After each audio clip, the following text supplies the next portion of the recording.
Contamos en nuestro programa hoy con un invitado cuyas reflexiones no dejan indiferente a nadie, ni a su izquierda ni a su derecha. Con ayuda de dos buenas lupas, la de la filosofía y la teoría política, y su fina ironía, expone a la vista de todos las luchas de poder que se ocultan hoy bajo el velo de las batallas culturales. Félix Ovejero es doctor en Ciencias Económicas y profesor de Economía, Ética y Ciencias Sociales en la Universidad de Barcelona. Buenos días, Félix. Hola, buenos días, ¿cómo estás? Tenemos también con nosotros a Pepa Labrador, antigua concejal de Ciudadanos y conocedora de cuestiones de política, de la nueva política en el siglo XXI. Buenos días, Pepa. Buenos días, ¿qué tal estáis?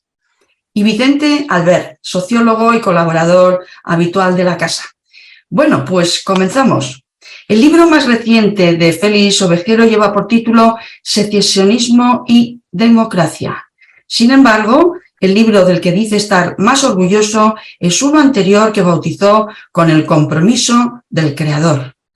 Aunque a muchos de nosotros y nosotras el que más entretenidos nos tuvo es el que lleva el nombre más provocador.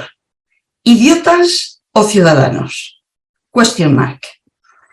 ¿Cómo se vota hoy, Félix? ¿Con la cabeza, con el corazón, con la cartera, a ciegas, a lo tonto y a lo loco? ¿Sería mejor votar con candidatos elegidos por sorteo, como analizó Van Reybrouck?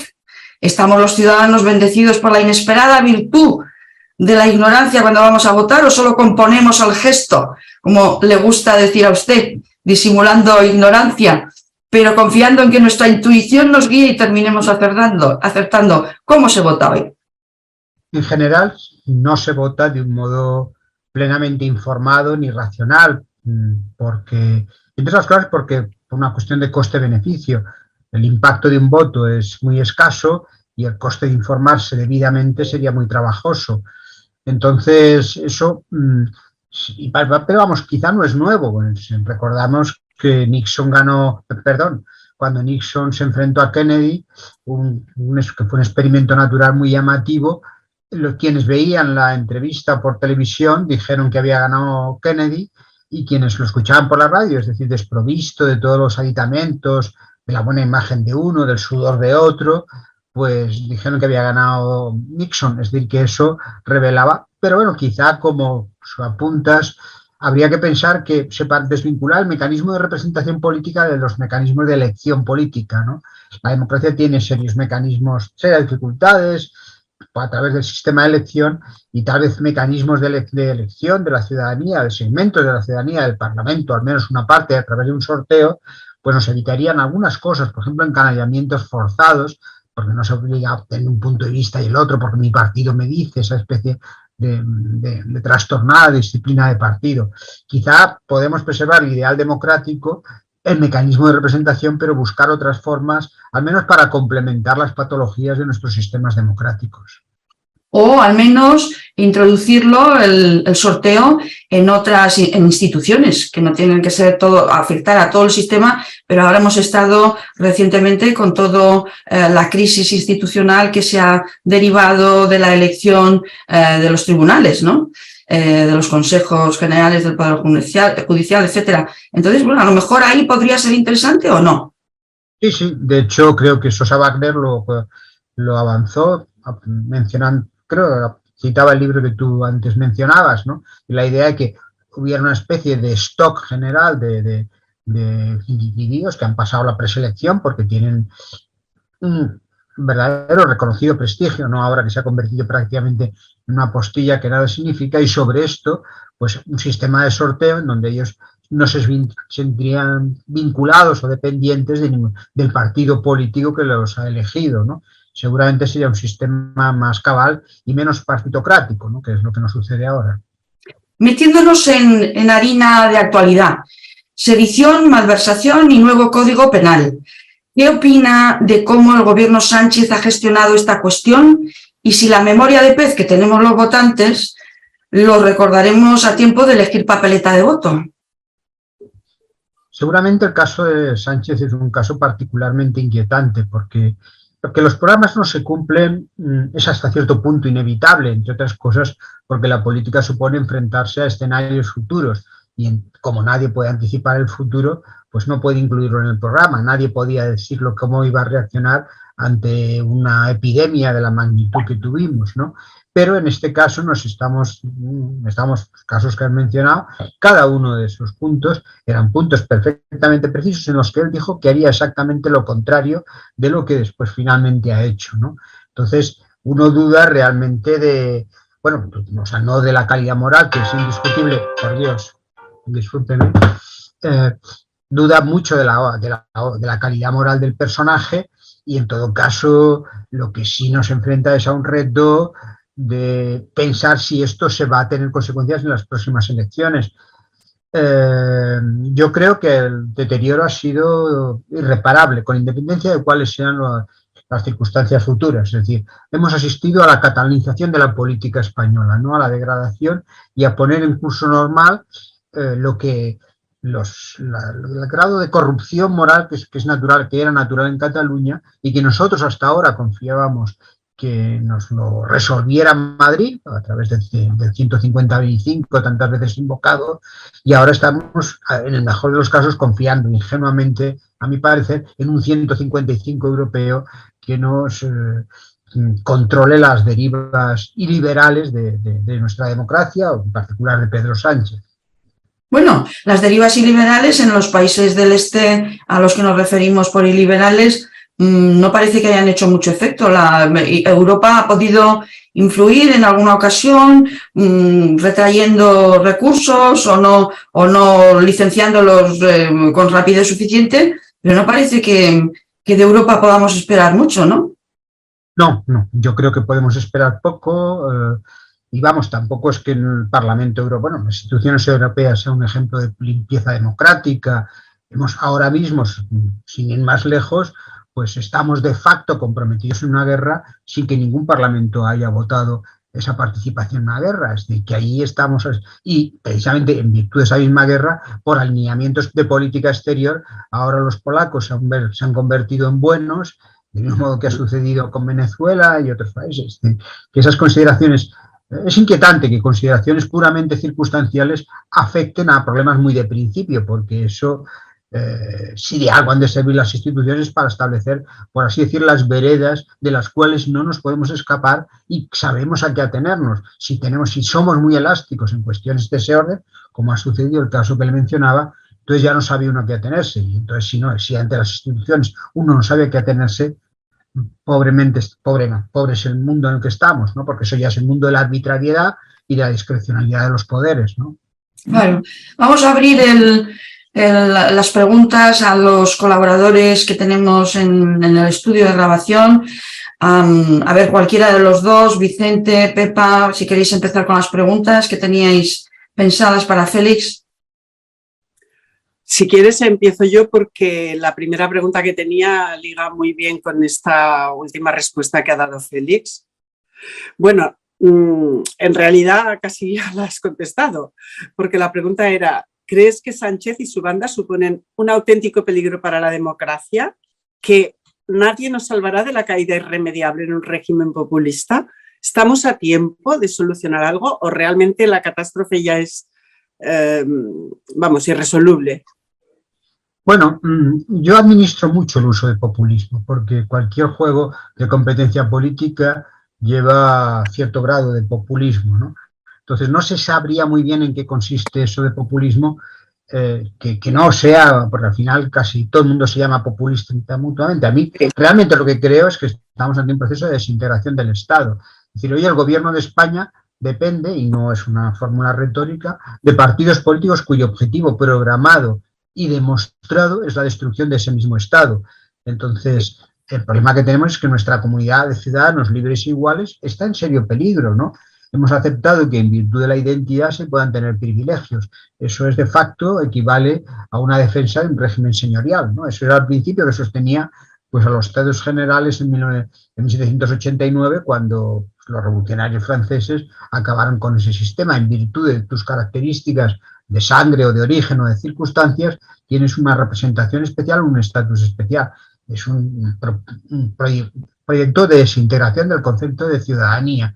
Y eso me parece lo más serio. Es decir, yo creo que realmente España podría llegar a desaparecer. A mí España como entidad metafísica me trae sin cuidado, pero al menos es un escenario de justicia y de realización del principio democrático más amplio que dispongo hoy. Y si mañana fuera una Europa genuinamente democrática, pues bienvenida sea. Pero es que eso hoy sería en favor de una especie de desintegración feudal de nuestra vida política. Y además está sucediendo no solamente en Cataluña, sino por razones circunstanciales o mezquinas, también está sucediendo en distintas comunidades autónomas en donde en nombre de la identidad están impidiendo la movilidad, bueno, la movilidad, que los españoles tengan acceso a cosas tan elementales como una posición laboral en su propio país en virtud de razones tan arbitrarias como la lengua, ¿no? Gracias. Vicente. Venga, voy con mi pregunta. Los partidos políticos son, y enlazo con la primera pregunta que en la introducción de Pilar, los partidos políticos son la institución dentro de los estados modernos que recoge la participación de los ciudadanos en la toma de decisiones, la participación política. Los partidos son una institución con muy pocos años de vida en realidad y además son imperfectos, o por lo menos son perfectibles. Además, en España, la ley que regula, y en Europa en general también, la ley que regula el funcionamiento de los partidos es muy corta.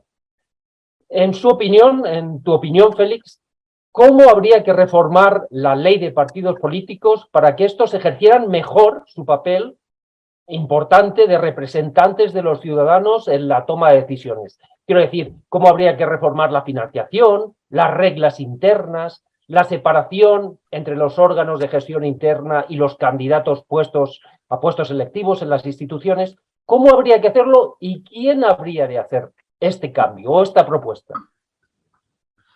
Bueno, como tú dices, los mecanismos de los sistemas de representación política a través de los partidos es relativamente reciente y sobre todo muy mudadizo. Hay un maravilloso libro de Bernard Manet que es sobre el gobierno representativo y recuerda la evolución de los partidos políticos. No son lo mismo los grandes partidos políticos de masas que podían ser la socialdemocracia alemana o la democracia cristiana en otro tiempo, que eran partidos muy cohesionados, con grandes participaciones, o el Partido Comunista Italiano, para volver a ejemplos clásicos, con una presencia social evidente, que otros que ahora partidos que son que tienen muy poco de representativos por la vía interna, ¿no? Claro, o sea, yo no tengo competencia jurídica para hacer cómo el diseño institucional tendría que ser. Y siempre tengo mucho miedo a las palabras conjuro de decir, pues tendríamos que ser más democráticos internamente, entre otras cosas, porque un partido tiene un serio problema de tensión entre perfilarse ideológicamente, que en un partido no pueden votar todos, porque entonces se disuelve. Buena parte, a mi parecer, de los problemas que tuvo Ciudadanos al principio es que aquello más que un partido era un parlamento.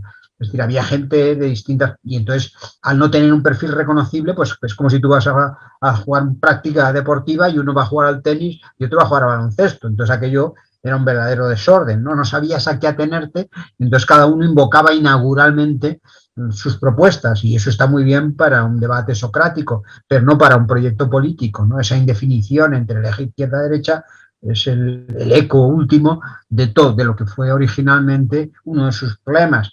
Entonces, luego hay un problema serio que tú lo sugerías, la financiación. Claro, hay un problema de nuestras democracias y es que solamente es un mercado, como dirían los economistas, con costes de entrada, con altas barreras de entrada. No cualquiera puede hacer sus propuestas políticas, solamente aquellos que tienen unos ciertos recursos que los ponen más temprano que tarde o bien en manos del propio Estado o bien en manos de unos bancos o instituciones que son quien pueden ofrecerlo. Eso en Estados Unidos han hecho miles de intentos de rediseñarlo, de que sean públicas las listas de quién pone el dinero, quién no lo pone, pero es cierto que eso condiciona mucho los mecanismos de representación, ¿no? Entonces yo realmente antes lo avanzaba y esto habría que desarrollarlo más, que pensemos en otros mecanismos de representación, quizá los partidos políticos. El ideal democrático es una cosa y lo otro es algo que circunstancialmente nos ha servido como mecanismos de representación política. No nos sentamos, en España había una especie de fascinación por los partidos porque el franquismo los ilegalizó, pero ahora hay una especie de idolatría de los partidos políticos. El propio Partido Socialista, ¿qué tiene que ver ahora lo que es la correa de transmisión del déspota con lo que fue el Partido Socialista en otro momento, ¿no? No tiene nada parecido a Cuadros. Miremos los sistemas de selección. O sea, hoy el analfabetismo de las clases políticas es abrumador, ¿no? Es abrumador. Es asombroso los sistemas de cooptación, ¿no? La caída de mi buena amiga Cayetana, que es un valor político excelente, alguien con articulado, vertebrado, capaz de transmitir ideas más o menos generales o intelectualmente trabajosas en un léxico político cotidiano y hacerlo con talento y rapidez. Y ha sido penalizada por el propio sistema de representación política. Y yo tengo muchas dudas acerca de que no sea un problema de principio, pero son dudas, no tengo propuestas. Bueno, pues no sé, ¿quiere repreguntar, Vicente?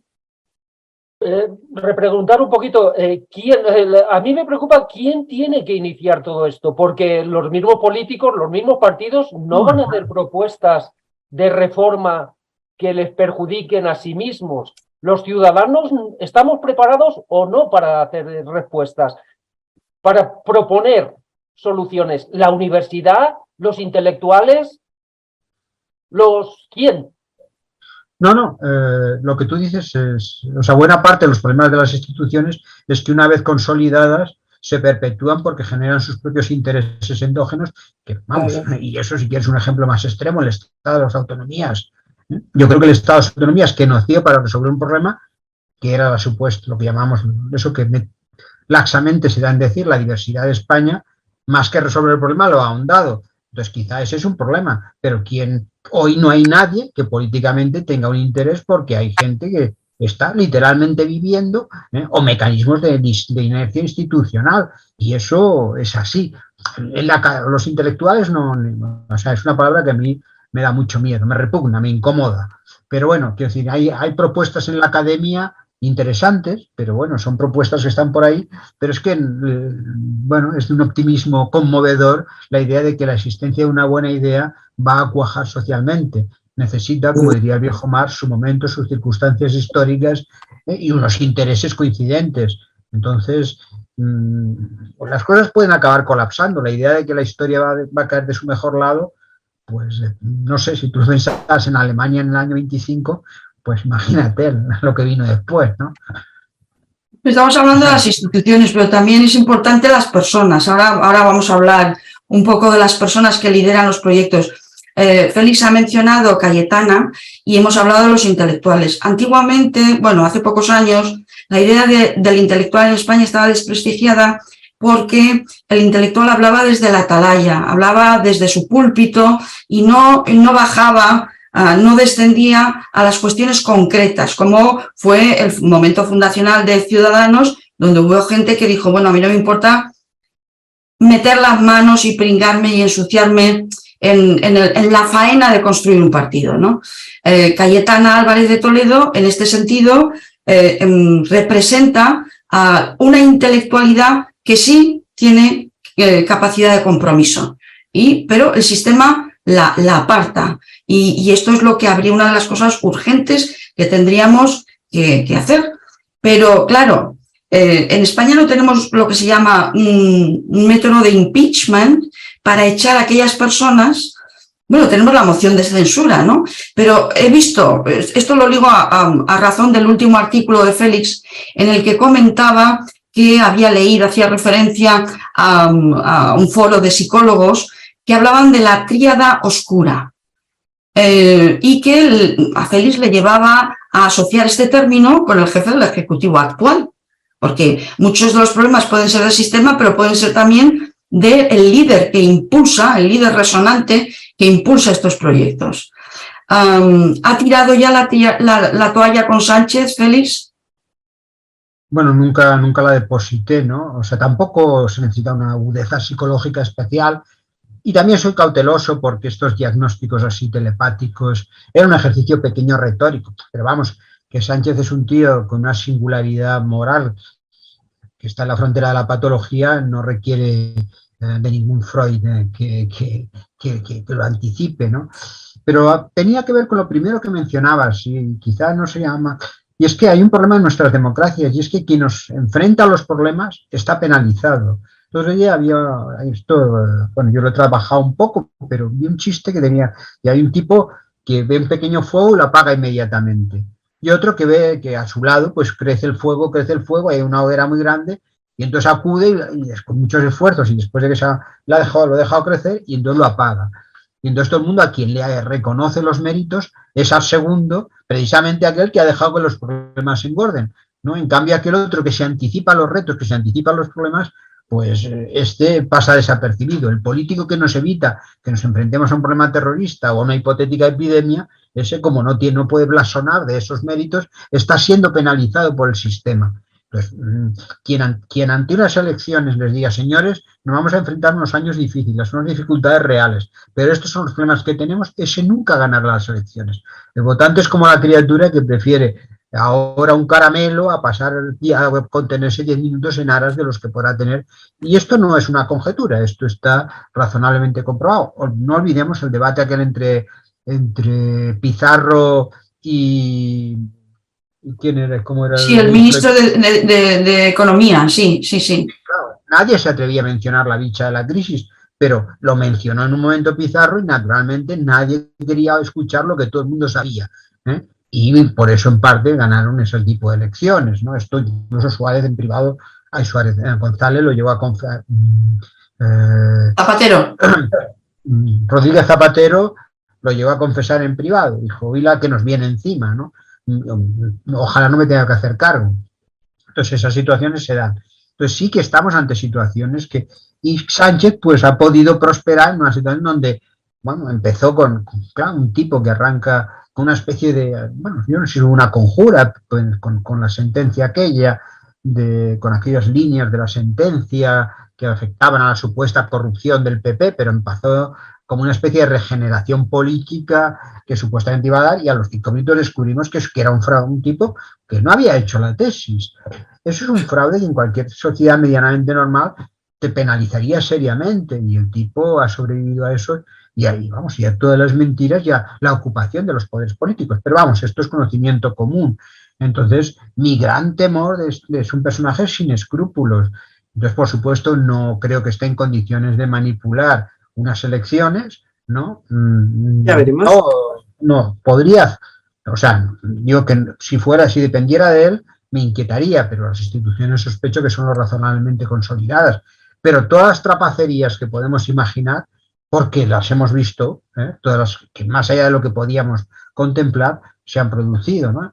Y la textura política de los personajes es ninguna, ¿no? Hemos visto a Pachi López desmentirse a los 5 minutos de haber dicho otras cosas, ¿no? O sea, si alguna vez he bromeado, o si se puede hablar de broma, de que la mejor predicción política que se ha hecho en España, junto con la de Federico Jiménez Los Santos, diciendo lo que escribió en Lo que queda de España temprana, fue la madre de Maite Pagaza cuando dijo, harás cosas que nos harán estremecer. Y hemos visto hacer a los socialistas barbaridades de pactar con los tipos que son los herederos ideológicos políticos y hasta personales de los que asesinaban a sus propios compañeros, ¿no? Y encima permitirse decir que no se puede pactar con Vox. Y bueno, esto es como si tú te desayunas cada mañana con el asesino de Milwaukee y luego a un niño que tira una pedrada a otro le niegan los derechos, ¿no? Sí, volvemos al tema de la legitimidad. Desde luego las palabras de la madre de Maite Pagaza yo las recuerdo muy a menudo por cómo está la actualidad política hoy, ¿no? Pero hablando de legitimidad de origen de las urnas, ¿no? La legitimidad que da a un presidente como Sánchez, que nadie se la puede negar, porque han sido unas elecciones transparentes conforme a los protocolos y las bendiciones de la democracia, de los sistemas democráticos, pero ha perdido, imagino por lo que usted está diciendo, que Sánchez ha perdido la legitimidad del ejercicio al pactar con partidos que quieren destruir el Estado. Entonces, esto no sería, no mueve a los partidos como Feijóo. ¿Qué opina usted? Porque tenemos una oposición, como decía antes Vicente, ¿quién mueve las cosas en este país? Porque parece que ninguno de los partidos de la oposición está dispuesto a liderar una moción de censura, aunque se pierda, pero para dejar el discurso de lo que tiene que ser la alternativa. ¿Opina usted que la oposición está haciendo dejación de funciones? Yo no tengo ninguna esperanza en Feijóo. Feijóo está preso de... O sea, en España hay algo que atraviesa la perversión de nuestro ecosistema político, y es la presunción de que ser moderado es estar a bien con los secesionistas. El nacionalismo es decir, los individuos que se han saltado la ley, y en otros casos que directamente han cometido asesinatos, o por lo menos que no ocultan un pasado de cierta simpatía hacia ese pasado violento, hoy un acuerdo con ellos se entiende como moderado. Entonces, en la historia de España reciente la han escrito individuos que creen que España es un Estado opresor, vamos, que no lo creen y además mienten, ¿no? Y que están instalados en sociedades pretotalitarias o sencillamente fuera de la ley, como es lo que sucede en Cataluña. Entonces, él está todavía preso de que ser moderado es conseguir un pacto con el PNV, con las diversas variantes del secesionismo catalán. Si tú no entiendes que precisamente eso, no es que eso es debilidad, no debilidad ideológica, debilidad democrática, debilidad del compromiso con la igualdad. Yo, vamos, soy una persona de izquierda, diría de una izquierda radical, y creo que en España lo que ha mayor perversión de la izquierda es haber convertido algo profundamente reaccionario e indecente moralmente como el nacionalismo en una mercancía ideológica supuestamente noble y digna, ¿no? O sea, se ha convertido, se pone el relato según el cual España es el franquismo, y por tanto cualquier cosa que tenga que ver con la defensa de España está comprometido con la dictadura. Oye, pues yo creo que hoy el centralismo, que es algo muy, muy de izquierda, muy jacobino, ¿no? Estaría muy bien de recuperar competencias, de permitir a un Estado la defensa de sus... Y además que conseguiría la eficacia, porque para decirlo así, con la cobardía del ejemplo que diría un poeta, pues si yo quiero conseguir el mejor médico no lo voy a tener que filtrar por la exigencia del catalán, sino por su competencia en cualquier parte de España. Y podrá venir cualquiera de cualquier parte a competir en un sitio en unas condiciones de igualdad. Tenemos igualdad e eficacia, y como ejemplo se podrían prolongar muchos más. Entonces, en España el problema es ese, y es que Feijóo, que ha sido protonacionalista en Galicia, asumiendo con toda la retahíla, bueno, con la política lingüística y la quinta esencia, él habla de un nacionalismo moderado, esto es como los solteros casados, ¿no? O sea, no es un concepto contradictorio, ¿no? El nacionalismo constituye un núcleo de identidad y de comunidad política a partir de unos ciudadanos que son especiales y diferentes de los demás. Si eso no se puede entibiar, ¿no? Puede serlo circunstancialmente por estrategia, pero no de convicción, ¿no? Es como decir, soy un poco racista. No, usted si es nacionalista es lo que es. Bueno, todo eso mezclado con los temas identitarios. O sea, la agenda identitaria se ha impuesto a la agenda de la antigua dialéctica de la izquierda sobre el tema de las clases sociales, de la lucha de clases, ¿no? Hablando y teniendo la oportunidad de tener a alguien de izquierdas en nuestro programa, que es poco habitual, porque nadie quiere venir a nuestro programa. Este es el sectarismo de la izquierda en muchas ocasiones, ¿no? Huyen de la dialéctica con otras opciones políticas. Bueno, yo lo que quería comentar es que desde Taylor, la Escuela de Estudios Culturales de Birmingham, Stuart Hall, sin levantar la cabeza, pero la misma Nancy Fraser, que es una declarada socialista norteamericana, han denunciado los perjuicios que tienen abrazar sin crítica la agenda identitaria, porque lo que tiende a aislar, a consolidar pequeños grupos esencialistas y no abren oportunidades de consenso transversales para hacer avanzar agendas igualitarias, ¿no? Entonces, en este sentido, ¿qué opina usted hablando de la batalla cultural, la nueva ley del solo sí es sí? ¿A dónde nos va a llevar esto? Bueno, yo en algún sitio he escrito que el problema del feminismo, digamos, el reto del feminismo tradicional exigía un cambio de perspectiva intelectual, porque durante mucho tiempo se trató de imponer la descripción según la cual las mujeres estabais explotadas, ¿no? Y yo decía que no, que la situación de la mujer, más que de explotación, era de trato paternal. es decir, que se trataba como retrasadas, como mujeres, y precisamente pues en el Titanic, cuando se hunde el Titanic, las mujeres han de salvar, cuando hay una guerra y por las mismas razones, pues no podían casarse, no podían abrir una cuenta, sin autorización de los padres, no podían abrir una cuenta bancaria, no conseguir el permiso de conducir. Es decir, es un trato como si no fueran individuos adultos, ¿no?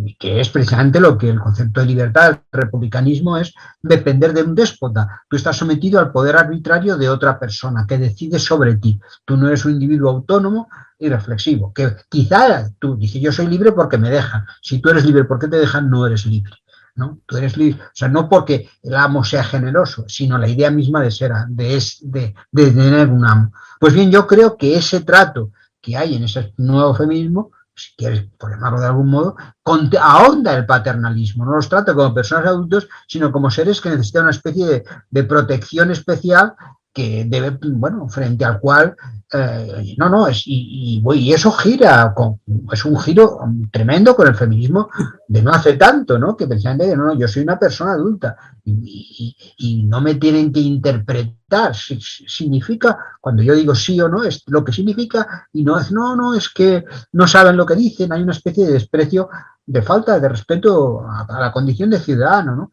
Y precisamente con eso tiene que ver con lo que arrancabas, ¿no? Precisamente lo que caracterizaba a la izquierda era el universalismo moral. Se trataba no de ahondar en la singularidad de la negritud, sino que los negros estuvieran en las mismas condiciones que los blancos, ¿no? Eliminar ese tipo de barreras asociadas a una particular identidad. Si a eso le añades que tanto en el feminismo como en estas otras variantes, o incluido el nacionalismo, se dice, no, es que nosotros tenemos una sensibilidad especial, pero esa que se da en llamar la perspectiva de género, que no podemos compartir contigo y que tú no entiendes porque tú eres de otra perspectiva. Eso socava el principio del debate democrático, ¿no? Porque está diciendo que, bueno, que yo estoy incapacitado para entenderlo, aunque curioso, paradójicamente, para poder hacer esa afirmación, esa persona ha de tener la capacidad de entenderme a mí, porque si no, no podría decir que yo no la entiendo a ella, ¿no? Pero bueno, fuera de esa paradoja casi lógica, ¿no? Lo cierto es que hay una especie de encapsulamiento que socava el principio de universalidad y de racionalidad compartida, que es el sustrato de la posibilidad del debate democrático, ¿no?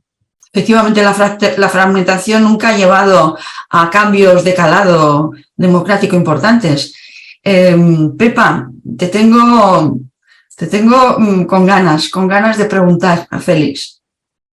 Bueno, la pregunta es, ¿solo queda Vox que pueda cambiar de alguna manera ese rumbo moderadito, y lo digo entre comillas, ¿no? Es decir, ese rumbo de Feijóo, que no se da cuenta de lo que está pasando y que efectivamente, como tú dices, está cayendo en las mismas, en las trampas que le está poniendo la izquierda al respetar de esa manera el nacionalismo?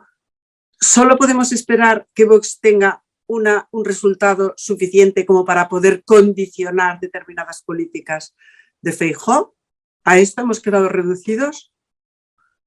Bueno, ojalá, desde luego, yo tengo muy escasas simpatías por Vox, porque por una parte hay una especie de retórica anti-izquierdas que confunde mucho las cosas, esto que los impuestos son un robo, cuando es una condición de redistributiva que nos asegura el acceso al bienestar social, una especie de metafísica identidad sobre España, como si tuviéramos que sentirnos orgullosos de cosas que no hemos hecho. Entonces, por la misma razón que no me siento avergonzado de lo que hicieron gente hace 200 años, porque yo no lo hice, tampoco tengo por qué sentirme orgulloso, ¿no? Son nacionalistas.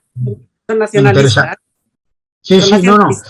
Sí, o sea, lo que pasa es que, bueno, de facto, las diferencias políticas en la práctica no acaban siendo tantas porque yo siempre recuerdo un ejemplo, dicen, no, es que son contrarios a son xenófobos. Digo, no hay mayor xenofobia que querer convertir a los que ya son ciudadanos tuyos en extranjeros, que es lo que pasa con Cataluña o el País Vasco y que es algo que acepta velada, bueno, explícitamente el Partido Socialista, es que se pudiera llegar a votar el excluir a otros individuos de tu comunidad de ciudadanía, cosa que es mucho peor, porque no es que ya los extranjeros no tengan tus mismos derechos, sino que ya los tienen si los quieres privar. Dicho eso, yo los he apoyado o he simpatizado o he alentado, o si quieren ponernos más solemnes, inspirado intelectualmente, un proyecto político que circula por ahí que es el llamado jacobino, ¿no? Que es que el hueco que queda en España es una izquierda que sea explícitamente antinacionalista, no anacionalista, sino que entienda que el nacionalismo es el mayor problema, o el problema fundamental de la igualdad entre los ciudadanos españoles, ¿no? Y hay un terreno ideológico fecundo, fértil, que se corresponde con lo que ha sido la historia de la izquierda y que es el espacio por cubrir. Porque las otras variantes de nuestra derecha, pues son, hoy Vox, cuando la gente dice, oh, son tremendos, y dice, vea, esto pues es casi la vieja democracia cristiana, quizás sin la doctrina social de la Iglesia, pero ni siquiera desde el punto de vista de conservación de costumbres sobre gays y abortos y eso, sospecho que Vox, que tampoco estoy leído su palabra, no difiere en lo esencial de lo que, o sea, es mucho más progres, si queremos decirlo así, de lo que era la vieja democracia cristiana, ¿no? Entonces tampoco me escandalizo, ¿no? Y desde luego, Vox quiere cambiar la Constitución, yo también la quiero cambiar en otras cosas, pero en todo caso la respeta, cosa que tenemos la evidencia de que quienes hoy apoyan al gobierno no es que conjeturemos que no la respeten, es que han demostrado en la práctica que se la han saltado. Entonces, sí. No, esta especie de comportamiento de monjas que se escandalizan ante cualquier acuerdo con Vox me parece completamente fuera de lugar. Efectivamente, sobre todo sabiendo lo que han hecho los nacionalistas periféricos y la xenofobia de facto, porque hasta ahora Vox, teóricamente le podemos decir, sí, vamos a ir acabando, Félix, podemos discutirle muchas cosas, pero desde luego no ha traspasado las fronteras de la democracia que han traspasado los nacionalismos periféricos en la práctica, ¿eh? O sea, fácticamente, mira, hace poco hubo un experimento muy interesante que ha pasado relativamente desapercibido, porque hay mucha abundancia empírica acerca de la falta, de la falta de calidad democrática, del racismo, el ejemplo que le voy a citar, en Cataluña. Se le ofrecieron a unas empresas catalanas 3 currículums absolutamente idénticos. El sistema, el mecanismo es el típico de este tipo de experimentos que se han hecho en otras sociedades. Idénticos, en el nivel XL de catalán y tal. Uno con apellidos norteafricanos, los subsaharianos, otros con apellidos españoles y otros con apellidos catalanes, aunque el apellido catalán más común es Pérez, seguramente, o García. Pero bueno, con apellidos catalanes feten. Pues bien, el trato que se daba a los españoles, a los apellidos españoles, era idéntico al que se daba, o parecido a los que se daba, discriminándolos también, pero como no ciudadanos, con los extranjeros. Es decir, que ahí había un explícito racismo, ¿no? Y los mecanismos incluso de normalización de los catalanes, de cambiar el nombre por avergonzarte de tu origen, reflejan pues algo no muy diferente de los judíos que durante tanto tiempo se cambiaron los nombres, como empezando por el padre de Marx, ¿no? Para engrasarse, para ser aceptados socialmente. Eso solo es concebible en un trasfondo racista, si no, no se entiende, ¿no? Entonces el núcleo de la idea de forjar el mito catalán o el mito vasco es en torno a una supuesta genuina identidad. Y entonces eso supone, por definición, excluir a un conjunto de conciudadanos. Entonces, nada parecido ni remotamente se acerca por parte de Vox. Entonces, situemos las cosas en su exacta medida, ¿no? Y no olvidemos que Pedro Sánchez, que empezó con el Aquarius, como bienvenidos sean todos, acabó con los muertos de Marlaska en la frontera de Melilla, ¿eh? Que eso, si llega a pasar con el PP, arde París. Y Vox, no olvidemos que no hace aclamaciones iliberales de pureza de raza española ni nada por el estilo. Es decir, nos puede gustar su idea de lo que ellos llaman patriotismo, del que es muy difícil escaquearse y huir, porque enfrente tienes nacionalismos xenófobos. Entonces es muy difícil contraponer a ese discurso un programa político de celebración de lo que nos une en sentido patriótico del término, ¿no? Pero bueno, no quiero abundar en esto porque se nos acaba el tiempo. La historia de España, no sé, aquel espectáculo de Abascal rodeados de mitos de la historia de España, a mí me da un poco de yuyu, ¿no? Porque dices, bueno, son errores. Sí, son errores que cometen y cometen muchos. Sí, no, sí, vamos, yo tampoco digo, lo que pasa que son errores medios, o sea, uno puede cometer un error cuando te pone un micrófono y responde rápido, pero eso es una escenografía meditada y calculada, ¿no? Claro, Y además es estúpida, porque a nadie, este país, para bien España, y esto también en estudios empíricos, es uno de los países menos nacionalistas, menos orgullosos de sí mismo por parte de los ciudadanos. Todo esto está comprobado empíricamente, no me estoy inventando, con menos símbolos por todas partes. Entonces, para bien o para mal, yo creo que en algún sentido Franco nos vacunó de ponernos estupendos, ¿no? Ahora bien, una cosa es no ponerte estupendo y otra es pedir perdón por existir, ¿no? Y esto ha sido una razonable comunidad de ciudadanos libres iguales durante mucho tiempo, y eso sí que es un motivo de orgullo democrático. Entonces, si encima el hecho mismo de ser español es que te se vincula a la dictadura, entonces dicen, ya, entonces es que si aceptamos eso ya estamos atrapados en una perversión. Pero eso no se resuelve reconociendo la calidad democrática de este país, que la ha tenido mucho tiempo. Sí, que Vox siempre ha dicho que la va a respetar, las leyes, ¿no? Porque todavía no han tenido ocasión de gobernar, y entonces siempre uno tiene que estar pendiente del salto de la teoría a la práctica. Hasta ahora han sido modélicos en su comportamiento, excepto escenificaciones que unos pueden considerar excesivas, sobre todo si hacen en retrospectiva, aunan una etapa aciaga de España como fue la dictadura, pero que pueden ser errores de marketing político, más bien. Pero en un contexto que sí que tengo que, por exhibir una lanza, romper una lanza con respecto a ellos, lo que sí es cierto es que ante tanta presión de destrucción de nuestra historia común, pues es normal que la fuerza de oposición quiera recurrir a símbolos culturales comunes, ¿no? Y ahí se te puede ir la mano un poco, no lo sé, pero bueno. Pero vamos, no imagino a Vox en algo parecido a la alerta antifascista que se organizó en Andalucía por no querer aceptar unos resultados de elecciones. Exactamente. Eso, que a veces nos olvidamos de cosas graves que han pasado en este país. Efectivamente. Muchísimas. Muy buen apunte. Para cerrar el programa, Vicente, porque nos vamos quedando sin tiempo, bueno, ya lo hemos agotado, si quieres cerrar el programa con una reflexión, opinión, pregunta. Pues si me das la oportunidad y tenemos tiempo, voy a hacerle una pregunta a Félix, un poco más distendida, apelando a su faceta de futurólogo.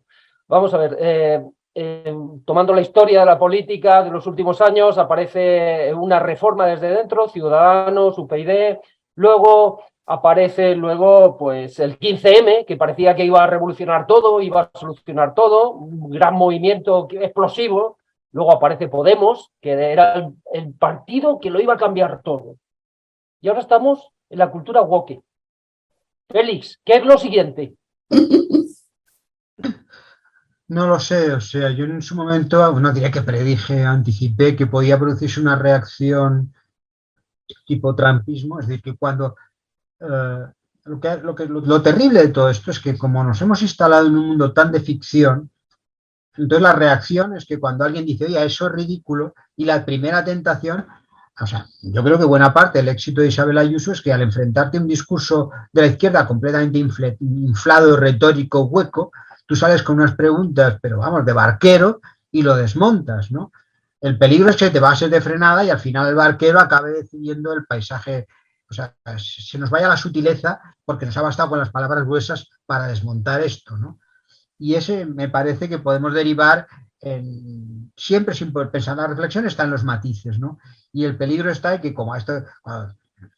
Cuando empiezan a hablar así de el respeto a la identidad, la diversidad, toda la palabrería tan vacua, ¿no? Todo ese cuento, pues entonces tú haces las preguntas ¿y de qué me está hablando? Entonces se quedan sin nada que decir. Pero si te pasas de frenada, bueno, te pasas de frenada. Si crees que con eso has elaborado un discurso en positivo, estás equivocado. Mi temor es que nos pueda venir una reacción por esa parte, ¿no? Pero vamos, detesto ese género, o sea que de la predicción así en ese sentido. Muy bien, pues tenemos que acabar. No sé si quieres comentar algo, Pepa, antes de cerrar el programa. ¿O lo cerramos? Bueno, No, es que yo tenía pensada una pregunta que supongo que Félix estará al tanto de la actualidad, en fin, del cotilleo también. Te quería decir que qué opinabas de lo de que las mujeres ya no lloran, las mujeres facturan, que ha cantado Shakira Piqué. Lo de es que no, he tenido un día muy atareado, me he enterado obviamente porque ¿Pero qué te parece el grito de guerra? Las mujeres ya no lloran, las mujeres facturan. Yo en estas cosas creo que en las despedidas amorosas no hay mayor victoria que mantenerte un temple. Al otro le puede quedar la duda de que se equivocó, pero si estás confirmando, por opinar sobre esto, que tampoco debería, estás confirmando que es llorona, pues entonces el otro día, pues bien hice alargándome, pero eso casi por un error táctico no debería haber procedido de esa manera. Pero vamos, mis simpatías por Piqué es ninguna, ¿no? O sea que... Muy bien. Disculpad, Disculpad. No, es un... acabar con un poco de humor en los tiempos que corren, pues siempre es bueno, ¿no? Perdonadme un segundo. Perdonadme. Bueno, pues acabamos el programa aquí, nos despedimos, damos las gracias a Félix Ovejero por participar en el debate de nuestro programa. También me sirve para expresar algunas de las personas que nos gustaría invitar, que aquí, como veréis, no nos comemos a nadie, que debatimos en buena lid, con todas las reflexiones y el conocimiento del que somos capaces. Y también damos las gracias a nuestros colaboradores habituales, Pepa Labrador y Vicente Albert, y nos despedimos de nuestros amigos de Es Radio Alicante, deseándoos a todos feliz día, buena suerte y hasta el próximo programa.